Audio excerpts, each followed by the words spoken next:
Fala pessoal, estamos aqui para mais um Builder Storytime, dessa vez com um super OG do ecossistema no Brasil, Rob. Rob, por favor, se apresenta aí para a audiência, conta um pouco mais de como é que tu entrou em cripto, o que tu veio fazendo desde então. Gosto muito da tua história, da tua jornada e acho que isso pode inspirar bastante gente.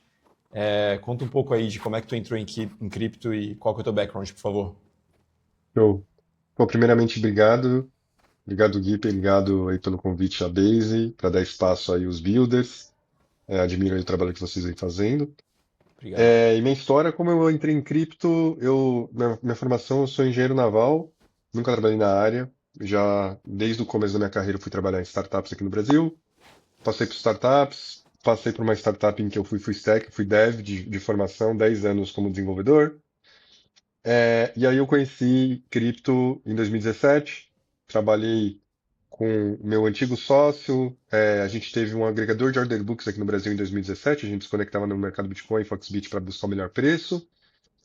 A gente rodou essa empresa por um ano, a empresa faliu, fui morar fora um tempo e continuei entrando ainda mais fundo na toca do coelho, fui estudar Solidity em 2018.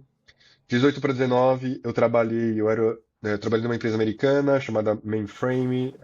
Ela estava criando na época um concorrente do MetaMask e ela abriu uma frente de pesquisa e desenvolvimento em DeFi aqui no Brasil, que foi onde eu conheci meus dois sócios atuais. A gente era o time de pesquisa de DeFi. Meu primeiro dia de trabalho, meu ex-chefe na época, ele me entregou o white paper do Uniswap V1 e falou assim: Olha, acabou de lançar esse tal de AMM aqui, dá uma estudada nisso. Caraca. É, né, e eu lembro que eu vi pool de liquidez, não entendia nada. Eu até conheci a Ether Delta lá, que foi o modelo passado, mas que não escalou por causa do gas fee. Na época era muito caro você ficar placeando ordem no chain. É, e aí a gente trabalhei um ano e meio nessa empresa como blockchain dev. Em 2020 a gente começou a fazer alguns projetos paralelos. Um desses projetos paralelos ele foi finalista no IF Denver de 2020. A gente terminou o hackathon, voltou para o Brasil, saiu da empresa e resolveu abrir a Pods. A Pods ela já tem 5 anos, né? E a gente já teve várias aventuras aí em DeFi, coisas mais ou menos centralizadas em aspectos diferentes do mercado. A gente já teve um mercado secundário de opções, chegou a ter 8 milhões de dólares de TVL no melhor momento, com uma fórmula própria de AMM voltada para derivativos, naquela época era bem inovador isso.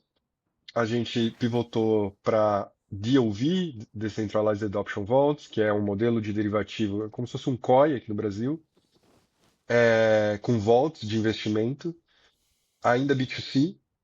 E aí a gente resolve sair do B2C há um ano e meio atrás. Durante esse um ano e meio a gente ficou explorando dores do mercado e onde teria o tal do PMF. Numa dessas side quests, uma que vale a pena conversar aqui. É um projeto para o Banco Central que a gente fez. A gente foi contratado pela Ernst Young para implementar uma das soluções de privacidade do Drex na época. E eu acho que isso é um pouco do resumo de como chegamos até aqui, de 2017 até 2025. Cara, muito legal, muito massa a tua trajetória. É muito interessante entender como tu já estava realmente estudando Deep desde cedo e desde, pô, o lançamento de protocolos super OG que estão aí até hoje, o que é legal pra caramba, né? Porque são poucos. Mas também a forma como tu compartilha isso, porque, cara, eu acho que não são tantos empreendedores que estão em cripto que já tiveram uma jornada tão longa quanto essa, que já fizeram coisas e falharam e voltaram e pivotaram e estão aí na lida até hoje. Não é simples, sabe? Não é fácil. Não é fácil mesmo. Alcançar PMF é muito difícil, mas principalmente se manter como uma empresa sustentável enquanto se está nessa busca é mais difícil ainda. Então, muito legal tu estar compartilhando isso. Acho que depois eu vou te fazer uma pergunta que até a gente não combinou. Acho que até antes da gente entrar nos detalhes do produto de vocês, que eu sei que a galera deve estar curiosa para saber. Eu queria te perguntar assim, para todos os empreendedores e builders que estão ouvindo a nossa conversa aqui, tem algum conselho, algum aprendizado que te vem em mente assim, pô, principal coisa assim que te vem em mente nessa jornada e que tu gostaria de passar para as pessoas que estão começando agora ou que estão passando por um momento difícil no meio da sua empreitada? Boa. É, difícil estar nessa posição do conselho porque a gente ainda está longe do sucesso, mas eu posso falar do que deu errado, né? Acho mais fácil ir por aí. É, eu acho que a gente demorou Só um muito para. parênteses. Só um parênteses que tu tá sendo super humilde. Para quem não sabe, né? Acho que faltou fazer um pouco o marketing de vocês. Mas para quem não sabe, pô, a Pods é um dos, cara, principais protocolos de DeFi do Brasil. Eles fizeram um dos maiores fundraisings que já foi feito aqui em DeFi pelo Brasil e também um fundraising muito relevante internacionalmente. Então também não é bem assim, não é porque vocês ainda não alcançaram um PMF internacional é, de massa que vocês não fizeram algo relevante. Vocês são extremamente relevantes, tanto no Brasil quanto no mundo. Quanto que vocês captaram da última vez? Foi perto de 6 milhões de dólares no 6 total, milhões de assim. dólares. Eu não conheço outro protocolo brasileiro de DeFi que captou tudo isso. Então, vamos Ah, lembrar que a Pods é extremamente relevante e tu tá sim em posição de dar vários conselhos pra galera. Então, por favor, fala aí o que tu aconselha, boa. galera. Eu acho que isso foi um bom gancho, inclusive. Eu posso dar dois aqui, né? Um em relação ao fundraising. É, o que matou a minha startup a primeira vez foi falta de funding. É, a gente era um time técnico, assim, eu acho que eram dois motivos na minha primeira tentativa em 2017, né? Um era o founding team não era complementar, a gente era três devs e faltou complementariedade no founding team. E o segundo eu colocaria a falta de funding. Então é muito importante o funding. E aí o funding ele tem tá muito ligado a timing, né? Acho que um dos motivos que a gente mais conseguiu ter conseguido esse raise, além de vários outros critérios, né, do funding team complementar, do inglês fluente, do network desenvolvido, da inovação, enfim, vários outros aspectos, mas um muito importante é o timing, né? Esses mesmos variáveis num timing errado não gera esse resultado. E a gente teve um timing bom porque a gente estava muito early no mercado, também avançamos. Tem muito, às vezes tem essa percepção de tipo, putz, tava quase lá, mas é que para você estar o quase, é porque você já começou 6 meses antes, um ano antes, né? E foi esses 6 meses, esse um ano que te deixou preparado para aproveitar o timing correto, né? Do mercado, ainda mais o mercado cripto, que é muito de ciclos, né? Que envolve Sim, macroeconomia, né? O quanto que está disponível no mercado, enfim. Então, acho que o primeiro conselho é esse, do timing. E o segundo conselho foi um que a gente errou bastante, bateu bastante a cabeça, principalmente pelo viés de dev, né, que eu trago, é, é o construir antes de testar, né? O construir antes de testar, o demorar demais para construir, ainda mais nesse mercado de tech ed nosso, você gasta muito recurso para testar o PMF, né? sim. E aí a gente, ainda é difícil, ainda hoje, depois de anos, dá muita vontade. Você tem aquele negócio do engenheiro, né, do querer ver as coisas acontecerem. E também o construir ele dá mais paz de espírito, né? Porque é uma direção mais clara que você tem. Você sabe que você tem que construir tal coisa, você tem o escopo definido. Enquanto testar envolve muita abstração, né? Às vezes até uma sensação de completude no seu dia, né?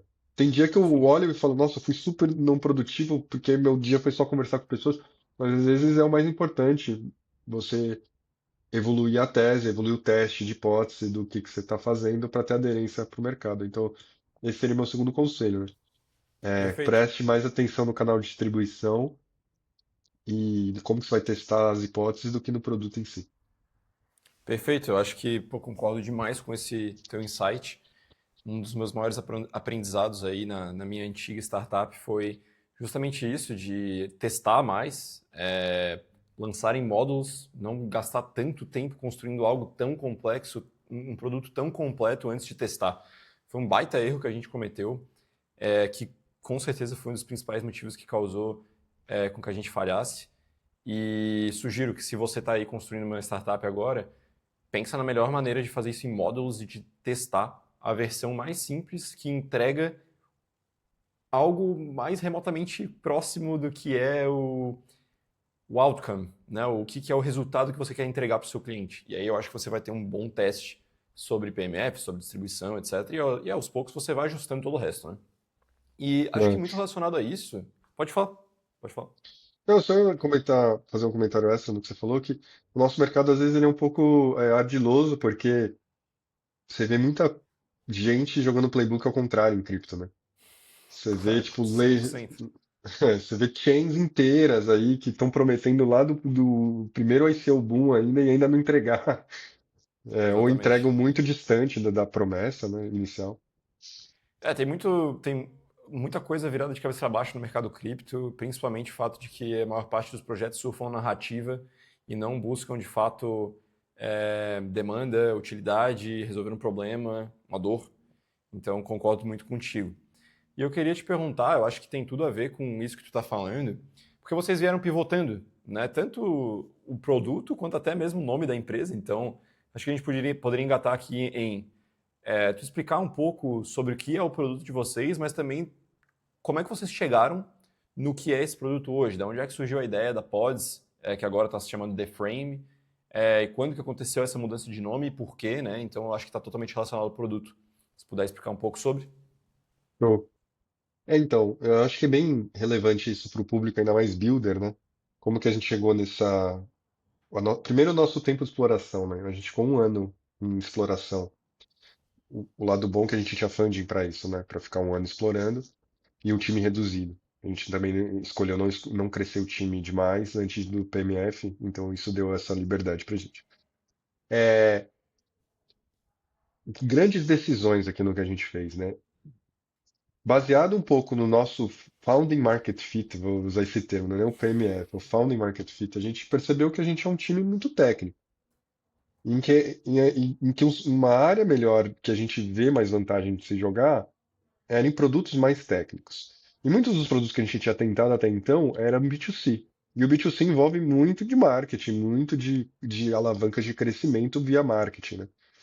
E aí a gente escolheu, falou, não, agora a gente vai para uma veia B2B que combina mais com a gente, que a gente tem mais tesão de acordar todo dia e construir que isso é muito relevante, né? Então isso fez bastante parte ali do critério. E o segundo ponto que eu acho que é interessante trazer aqui é, durante a nossa exploração, a gente listou várias teses, mais de 10 ali, de 10 a 40, e foi dando alguns checks que são básicos para um novo builder, ainda mais se você é venture backed, né?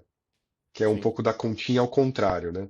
Se eu captei tanto, meu valuation é de tanto, hoje o múltiplo de receita para uma empresa valer isso é tanto, para eu conseguir gerar essa receita, eu tenho que estar no mercado de tamanho mínimo tal, ou que está crescendo a X% num tamanho. Então, muito dessa conta reversa permeou aí a decisão, e aí a gente foi pesquisando mercados diferentes. Então, ano passado a gente fez exploração de cross-border para o mercado de exportação aqui no Brasil. A gente foi em feira de importador chinês conversar com eles para ver quanto que o cross-border era uma dor. E a gente viu que, na verdade, o cross-border, muitas vezes, pro exportador em si, não é muita dor. A dor principal desse cara na cadeia dele é o container ficar 3 meses parado lá no porto. E ele falou, pô, se você me criar uma máquina de teleporte que eu não use mais o navio e eu reduzo esse tempo de 3 meses para um mês, isso é minha dor principal. O resto é vitamina. E a gente não queria atuar numa dor muita vitamina. Esse foi um critério de onde tem dores, mas tem também um outro critério bem relevante na nossa escolha, que foi a persona estar próximo da nossa realidade. Exemplo, mercado agro aqui no Brasil, ele dá check que todos os VCs querem ver. Mercado gigante, pulverizado, sem player grande definido. é, E aí você fala, nossa, ali é agro, com certeza, agro, cripto, eu vou achar alguma coisa. Quando você vai ver na prática, no mercado de distribuição, tipo, o nosso networking, toda a nossa trajetória dos últimos 4 anos, estava muito longe de agro. E a gente ia demorar muito para entrar nessa persona, né? De conhecer todo esse ambiente. Até possível, mas a gente não quis fazer essa escolha, a gente quis jogar uma decisão um pouco mais segura. Então a gente não queria jogar o B2C DeFi, que a gente já tinha vindo, e a gente não queria jogar um B2B para o mercado totalmente desconectado da nossa persona. Então a gente posicionou o mercado para uma persona um pouco mais próxima da gente, que a gente consiga conversar a mesma língua, e numa vertente B2B. E aí chegou a DeFrame, né, que é um novo produto da Pods. DeFrame é o nome do produto. A gente Então, lançou calma ele aí, no. vamos só recapitular aqui para fazer uma boa intro. A Pods é o nome original da empresa e depois de toda essa análise de mercado, dor de cliente e mudar um pouco para Founder Market Fit, vocês renomearam o produto como D-Frame E aí agora, por favor, explica o que que é a D-Frame. Boa, isso.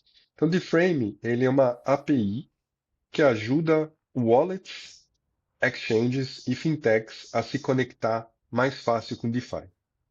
Então, ele é um conector, ele é um facilitador. Assim como exemplo, o Heroku te ajuda a conectar melhor na AWS. O Dropbox te ajuda a conectar melhor no S3 da Amazon, que ele nem fala isso, mas ele é um jeito de você armazenar arquivo de jeito mais fácil. A gente é um conector para facilitar essa conexão com o DeFi. Perfeito. A dor que a gente está resolvendo para wallet e para exchange é, em vez de você ter um time de Solidity Dev que é caro, lento de contratar e demorado, usa as nossas ferramentas que você vai conseguir trazer features novas de DeFi mais rápido. Então, a gente diz aqui no nosso slogan que em vez de meses, em vez de ano, use a gente e você lança um produto novo em DeFi em semanas. Essa, então, é uma dor.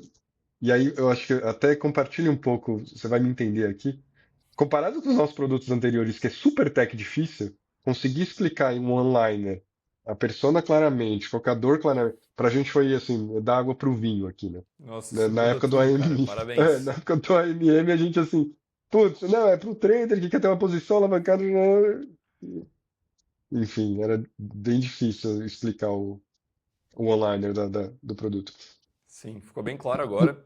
E acho que, então, assim, do meu entendimento do que eu já vi que vocês fazem, então até a gente estava conversando um pouco antes, vocês conseguem fazer três principais produtos que são features de DeFi para wallets e exchanges. Então, os principais, no meu entendimento, são produtos de earn, produtos de borrow e o No Refund Bridge. É isso? Tem algum que faltou? O que que é esse No Refund Bridge? Explica rapidamente, até se tu quiser compartilhar o site de vocês enquanto tu explica, seria legal tu passar essa visão do que é, do que são as principais features de DeFi que vocês oferecem como é, um serviço escalável, né? É um white label, na verdade, né?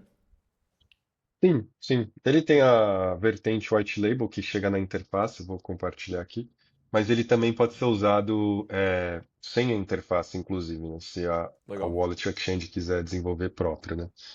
Deixa eu clicar aqui para compartilhar. Aí, show. Boa. Aqui é uma apresentação institucional, né? Como você comentou, tem o Cross Swaps, ou No Refund Swap, o yield, o earn e os empréstimos. Dando uma cara de produto, né? Se a gente quiser fazer a versão white label, isso aqui já vem pronto para a pessoa que vem implementar. Então, deixa eu pegar o de earn aqui, que é mais fácil. Então, Bota no em de tela cheia, earn, se tu puder. Aí, present. Perfeito. Vai ficar mais fácil de ver. o de earn, ele vem com essa cara aqui de você ter as opções das stables para investir. Você pode falar, então, eu quero um yield em USDT. A gente tem a opção explícita ou não explícita. O que isso quer dizer? Você pode escolher por debaixo dos panos se você quer a network específica no protocolo específico. Exemplo, eu quero Morpho na Base. Ou você pode fazer a menos explícita que você só fala assim pra gente, né? Eu quero Earn em USDT. Acha a melhor estratégia baseado só nesse critério. E aí você tem alguns critérios que você pode adicionar nos parâmetros. Eu quero protocolos só com TVLs acima de 1 bi. Quero protocolos que foram auditados pelo menos 4 vezes. Quero protocolos que existem há mais de 2 anos. Então você tem esses critérios Legal. mais subjetivos de escolha, né? O nome que o mercado vem dando, o nome técnico que o mercado vem dando para isso é intent. A gente também, esse é um nome que às vezes eu uso, ele é menos comercial, né? É mais técnico, mas é essa forma, a forma de você investir em tempo. Eu não preciso falar explicitamente o que eu quero, eu te falo qual que é o ativo e você decide para mim. Então a gente tem esse papel da curadoria também na API, né? Muito legal. É, então esse é um pouco aqui da cara do produto. Diferenciais, né? A gente tem aqui depois quem quiser dar uma olhada, a maioria dos players do mercado eles não atuam na jornada inteira de uma integração de produto DeFi. O que isso quer dizer? Para você conseguir oferecer, por exemplo, um morfo dentro da sua wallet, você vai precisar de três pedaços. Informações do protocolo. quanto de API o Morpho está dando, há quanto tempo, dado histórico, qual que é o TVL atual do Morpho. Então, esse é uma parte de informação de integração que você já vai ter que pôr um desenvolvedor para puxar esse tipo de informação e manter atualizada e com manutenção. A segunda parte da integração é o bytecode, o call data em si que você vai ter que assinar na wallet, seja ela não custodial ou custodial. A maioria dos players do mercado estão atuando só nessa segunda perna. Eles até te dão um bytecode que você precisa investir. Desse jeito você não precisa ter programador Solidity interagindo no protocolo e entendendo como formar esse bytecode. Mas eles não oferecem as outras duas pernas, que é a informação do protocolo e depois a informação mais importante, que é a informação do usuário. Uma vez que o usuário investiu no Murphy, eu tenho que começar a traquear a posição individual dele e não do protocolo em si. E aí isso Uhum. envolve indexação específica, dado histórico específico. E aí a nossa solução, ela dá essas três coisas, mais uma quarta que é opcional, que é a interface gráfica.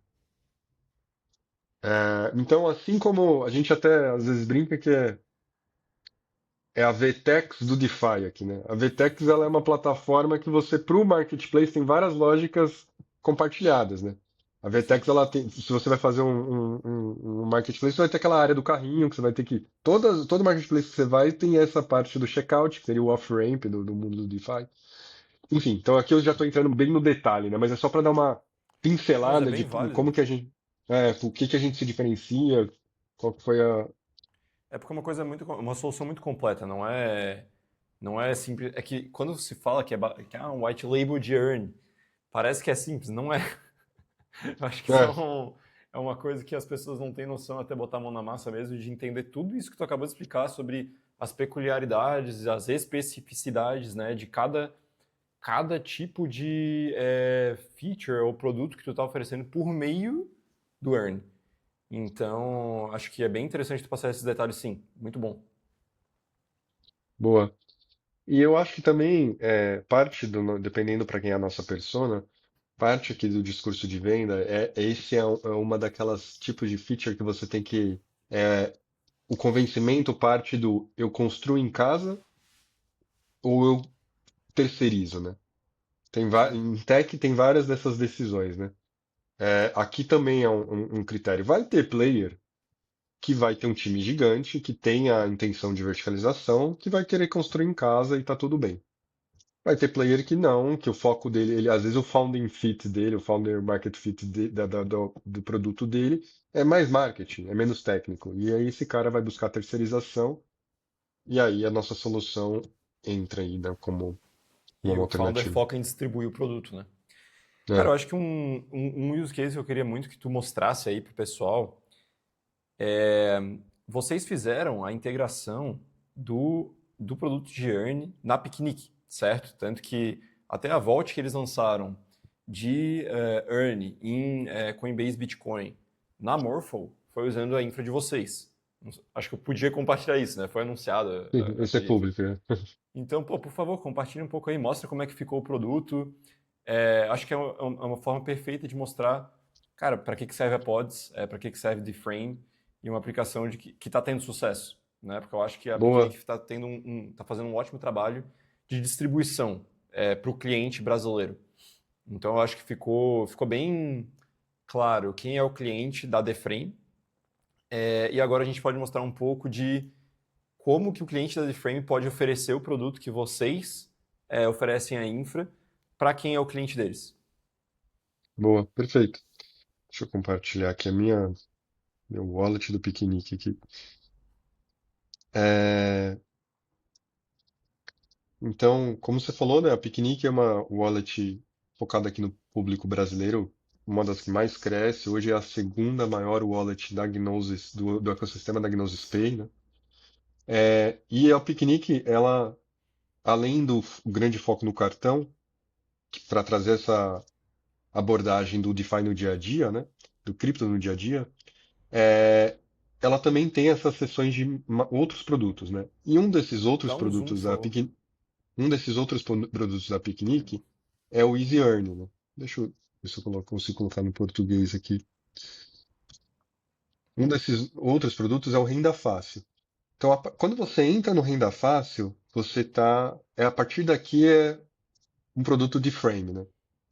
Então, essa lista do que você pode render, tá? Você pode ter rendimento desde BRL mesmo, através do BRLA, que é um outro projeto também brasileiro legal, até Sim. produtos complexos, como, por exemplo, esse rendimento de BTC através do Coinbase BTC, através da Base na Morpho. Então, aqui, esse é um produto que já tem várias complexidades, nuances aqui do DeFi. É um yield em BTC que você está passando pelo menos por uns três projetos grandes aqui, né? Que tem Sim. né, a tokenização do BTC via Coinbase e esse BTC estando rendendo na Base com o protocolo da Morph. Então, quando você entra nessa página aqui, tem até que é um desenvolvido por DeFrame, como eu comentei mais cedo, né? As três partes do que acontece aqui no produto da Pods. A primeira parte é informações do protocolo, que é as informações aqui referentes a quanto que está gerando de API, crescimento anual médio e o metadata, né, que a gente chama, que é as informações do protocolo em si. O Picnic não precisou desenvolver isso, isso vem pronto. Segunda parte das informações, informações do usuário. Isso aqui, ó, as informações dos meus dados históricos que está sendo traqueado pela DFrame e que mostra aqui para o Piquenique as posições e rendimento. No caso, eu não tenho investimento nessa estratégia, então não está mostrando minha posição dessa estratégia específica. E a terceira coisa é os botões de investir e retirada, né? Que por debaixo dos panos, quando você vai fazer um depósito, precisa ser gerado um código que vai para a blockchain. Esse código que está sendo gerado é através do nosso produto. Deixa eu ver se Cara, eu muito tenho legal. algum. Essa aqui, estratégia, por exemplo, eu tenho US$ 10 investido. Então aqui ele mostra dados da carteira em si, né? Dos aportes e do rendimento que eu tive nessa estratégia específica.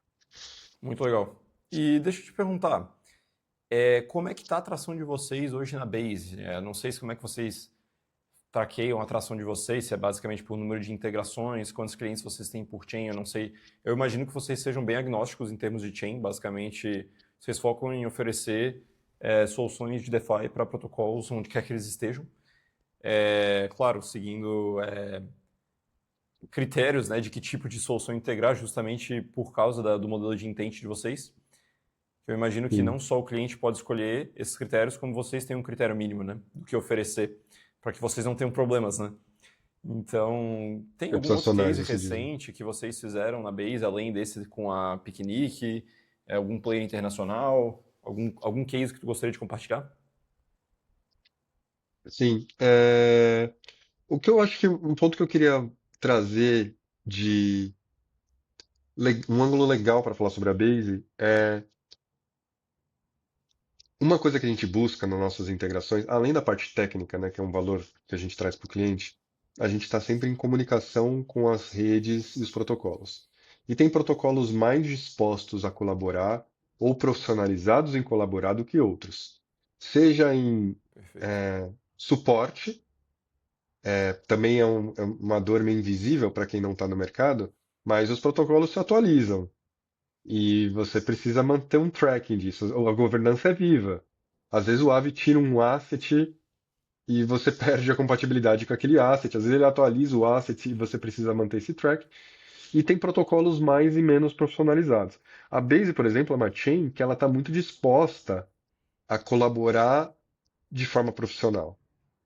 E isso quer dizer o quê? Desde um referral, tipo, olha, eu sou integrador. No fim, eu acabo sendo um canal de distribuição para Base, porque se na minha API tem mais ativos Base, eu tenho um cardápio maior a oferecer para o meu cliente que tem contato com o cliente final, né? Com certeza. E com a Base as conversas sempre são abertas para discutir. Eles têm gente para falar. Eles dão atenção, eles valorizam isso, né? E isso é algo também meio não óbvio para quem não está construindo no mercado, que não aparece. Então, por exemplo, tanto o time da Base quanto da Morpho, quando a gente fez essa integração com o Picnic, eles estavam super dispostos a fazer marketing colaborativo, a criar um grupo em conjunto e debater ideia em conjunta. Você pode ter até um tweet do próprio time da Morpho, que foi tipo, Morpho, retweetado por vocês, Sim. retweetado pela Picnic, pela gente, né? Sim. Então, eu acho que isso é um comportamento bem legal. Obrigado É, por estar compartilhando isso, é, porque vindo né? de mim, talvez pareça forçado, mas é muito bom tu dar esse depoimento e, pô, é engraçado, cara. Eu acho irônico como eu escuto feedback de founders que estão em outros ecossistemas falando justamente sobre isso, tipo, como é difícil ter esse suporte. Eu acho que essa é a parte mais importante, cara. Eu já recebi feedback de founder em outras chains menores, que deram boas grants para eles e que nunca mais deram nenhum suporte, cara. Nunca mais ajudaram com um tweet, com distribuição, com um suporte técnico, cara, com conexões dentro do ecossistema. E eu acho que isso é uma falha que não faz nem sentido, cara. Não tem cabimento na minha visão. Eu acho que, cara, por mais que sejam protocolos grandes, e muitas vezes não tem nem comparação em relação à TVL, nas métricas da Base, né, por nós sermos a maior hoje, esses protocolos focam muito mais em dar, tipo, dinheiro para a pessoa começar e nunca mais olha na cara do builder, em vez de fato ajudar eles a terem sucesso. E isso é uma coisa que eu posso dizer com orgulho que a gente foca muito em ajudar, cara, o builder a ter sucesso dentro da chain. Não só com dinheiro, com grants, mas exatamente com isso. Pô, ajudando, divulgando o que vocês estão lançando de produto novo. Principalmente, pô, quando vocês lançaram isso, é uma coisa que faz muito sentido pra gente. Tanto que eu divulguei, Base Brasil divulgou, o Zen divulgou, acho que até o Jesse divulgou. Porque, cara, tá na Base, usa Morphle e usa Coinbase Bitcoin. Cara, muito massa. Usa vários tipos de produtos que a gente oferece e faz total sentido amplificar. Porque é exatamente isso. Vocês são um canal de distribuição para a Base, então a gente valoriza muito vocês. Eu acho que esse é o tipo de postura que se deve ter. E até de, independente de ecossistema. Eu acho que cada tipo de ecossistema tem seus prós e contras. Só que eu acho que essa é a postura que o ecossistema tem que ter em relação aos seus builders, para de fato valorizar eles. É, e eu acho, concordo totalmente, e assim, eu acho uma visão até um pouco mais madura depois de uns anos. Acho que assim, a gente vem do mundo descentralizado, do open source, e tá tudo bem.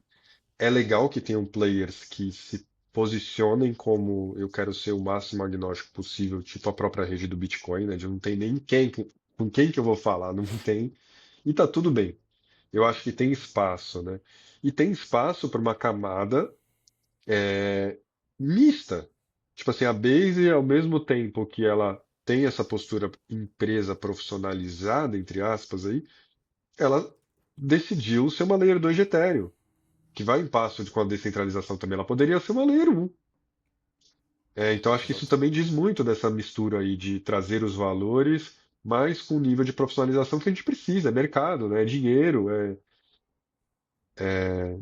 enfim. Então, eu acho que. Eu estou abrindo esse parênteses aqui, porque hoje a gente entende, tem uma visão diferente de protocolos que tem uma postura que tem o seu nível de descentralização, mas que consegue ter critérios de desenvolvimento, de reforço do mercado e dos parceiros, né? Exato. Perfeito. Cara, maneiro. Obrigado por ter passado esse feedback, compartilhar essa tua visão, ainda mais já tendo essa experiência com a gente e outros ecossistemas também. Principalmente considerando que vocês estão há muito tempo no mercado. Então, vale muito vindo de vocês. Obrigado. E eu queria, já encaminhando um pouco mais para o final desse episódio, que tem algumas perguntas que eu quero te fazer. A primeira delas é entender sobre quais são os planos da DFrame para o futuro, curto prazo, longo prazo. Tem alguma feature que vocês vão soltar nova que você gostaria de compartilhar? Alguma notícia que tu gostaria de dar foco aqui? Boa. É, Nossa visão, longo prazo, é a gente facilitar ser a infra layer um, de facilitação de trazer o mundo Web 2 muito mais para o Web 3. Seja ele no critério mais como investimento, cripto como investimento, e a gente tem produtos como o Yield e o Loans para isso, seja mais na cripto como pagamento, como o dia a dia, que a gente tem o cross-chain, por exemplo, que facilita no off-ramp. Apesar da gente não ser o off-ramp em si, a gente facilita o off-ramp com essa feature do cross-chain. É, Tem algumas parcerias, mas ainda não podemos, ainda não foram fechadas para poder falar publicamente, a gente ainda não alinhou isso, mas tem vindo coisa boa aí, que inclusive Curioso. espero que a gente possa compartilhar em breve uma que foi ajudada por você mesmo.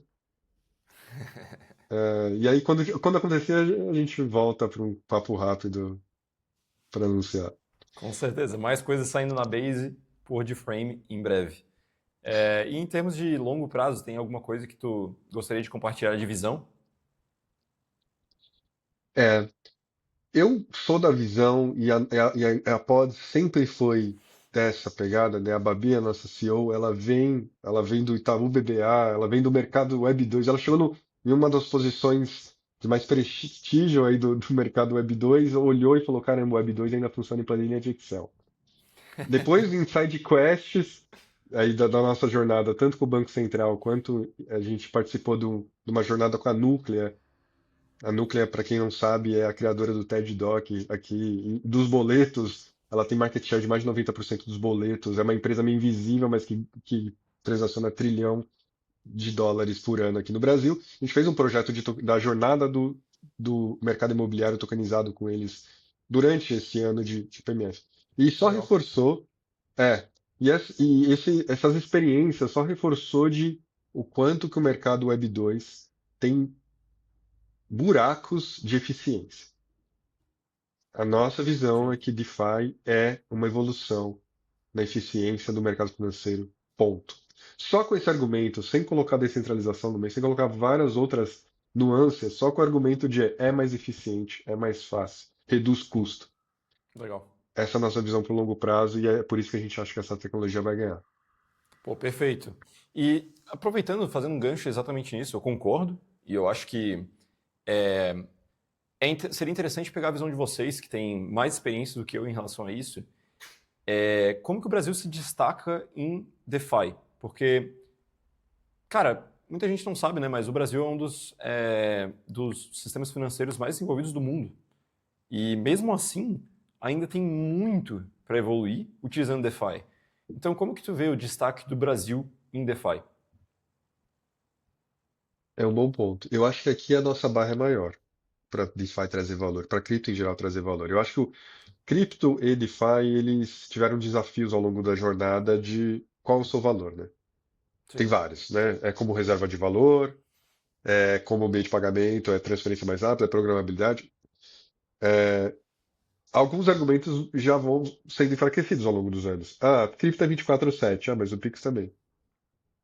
E aqui no Brasil esse argumento já é mais difícil de combater. Lá fora, cripto ainda tem o viés do 24/7 porque são sistemas mais atrasados nesse critério, né? Então a barra sim, do Brasil para trazer vantagem como utilidade é mais alta. Aqui você tem bancos digitais do critério de acessibilidade. Aqui você tem bancos digitais gigantes, que já bancarizaram uma porcentagem da população gigante. sim. Então acho que cripto tem mais desafio para provar seu valor aqui no Brasil. E eu acho que isso eleva a nossa barra, porque né, o builder brasileiro, o 24/7 para ele não é diferencial. Você vir com uma ferramenta de pagamento que é 24/7 versus lá fora, aqui é básico. Aqui o Pix, na verdade, vai funcionar até melhor, porque ele já está integrado em um monte de outras coisas, você não vai ter que fazer um onboarding. Então, eu acho que isso força com que o builder brasileiro vá além, né? Olhando, da nossa experiência, assim, o mercado brasileiro está muito avançado. Já em cripto, principalmente no tema de tokenização, né? Legal. Você tem sandbox da CVM, você tem projetos aqui na Decentral, você tem vários exemplos de projetos tokenizando, desde o agro, do mercado imobiliário, founders com experiência bons. Então eu sou bem otimista aqui no nosso, para a gente continuar nessa vanguarda aí de eficiência técnica em finanças. Então, tu diria que dentro de DeFi, um dos nichos que mais te anima aqui para o Brasil seria RWA e tokenização, é isso? Sim, isso eu acho. Apesar de a gente, em alguns nichos, por exemplo, ferramentas técnicas para dev, né? DevTools. DevTools, nossos irmãos argentinos aí deram um show na gente, né? Lançaram OpenZeppelin, Hard Hat, enfim. Cara, tem muito projeto bom na É, Argentina. Eles dev tooling é um que o Brasil não tem o pessoal aí do sul, né, da Kisa, com ferramentas DevTool, mas não é tanto que você vê assim. Sim. DevTool a gente é um pouco para trás. Nos próprios protocolos de DeFi puros, né, protocol layer ou chains, a gente também não despontou aí em grandes projetos, mas em RWA, que é essa conexão mais o DeFi com o mundo real, eu acho que até isso, eu vou ser um pouco mais amplo, não vou chamar nem de RWA, eu vou chamar de casos de uso de DeFi com o mundo real. Que Piquenique, por exemplo, está nesse caso, né? Já é um Legal. caso de uso que é conexão para o dia a dia, conexão para o mundo real, para o mundo físico, né? Real é relativo. Cara, É, e eu acho que faz total sentido, e fazendo um adendo, eu acho que uma coisa que a gente se torna muito competitivo é a gente levar esse tipo de produto financeiro que já é padrão no Brasil para gringo. Então, oferecer um CDI para gringo é loucura. Pô, Treasury Bond pagando 15% é loucura. Claro que para quem é de fora, o risco Brasil é enorme, né? É muito alto comparado ao que a gente considera. Mas eu acho que aí tem uma baita oportunidade, tem equipes fazendo isso, e acho que é um caminho que faz muito sentido. Então, pô, legal. Concordo bastante com a tua visão aí de várias dessas oportunidades do que o Brasil se destaca em DeFi. E queria te fazer uma última pergunta, até para que eu sei que daqui a pouco tu já tem que sair. Como que a comunidade da Base no Brasil pode ajudar a Pods, a Dframe? E além disso, já juntar algumas perguntas aqui. Se vocês estão contratando, se quem gostou aqui, tipo, pô, achei o Rob um cara muito foda. Quero me envolver com o que eles estão fazendo. Se quiser falar um pouco de oportunidades com Dframe, formas de se envolver. E também falar um pouco da ERC 55, né? Do teu projeto, side project aí, para como as pessoas podem se envolver. Por favor, compartilha aí. boa. É, comunidade, como que pode ajudar a Pods? Gente, é, os produtos de wallet que vocês usarem, se vocês acharem que poderiam ter melhoras de UX, seja nos produtos de earn, se você quer começar a ter empréstimo colateralizado e a wallet que você tem não oferece, dá um toque na gente. Putz, olha, eu uso tal produto para mim no dia a dia do DeFi, eu estou usando esse tipo de coisa, seria legal ter o produto de vocês. Acho que vocês ajudariam a trazer mais features para o produto atual que eu uso. Essa é uma forma meio indireta, né? É, sobre a RC55, né, ERC55, o meu projeto paralelo para levar o Brasil para um outro patamar em nível técnico. A gente estava sentindo falta de eventos com pegada técnica aqui no Brasil. Tem muito evento para business, pouco para tech. Os que tem para tech é mais para iniciante, a gente queria levar a barra. Tem uma oferta de Legal. tech avançado aqui. A gente tem meetups quase mensais. É, a gente às vezes tem cursos, por exemplo, agora a gente está numa parceria com a Ethereum Foundation com o curso do PSI, Privacy Scaling, que está rolando uma turma, vai formar agora no final do mês. A gente sempre está nessas parcerias de trazer cursos aqui para o Brasil, então fique ligado aí nos canais da RC55 e nos encontros. É, e o que mais? É isso. Vocês me acham no Twitter, vou deixar aqui na descrição do vídeo, né? RobSJRE. Pods vocês acham tanto como Pods, PODS, quanto Dframe.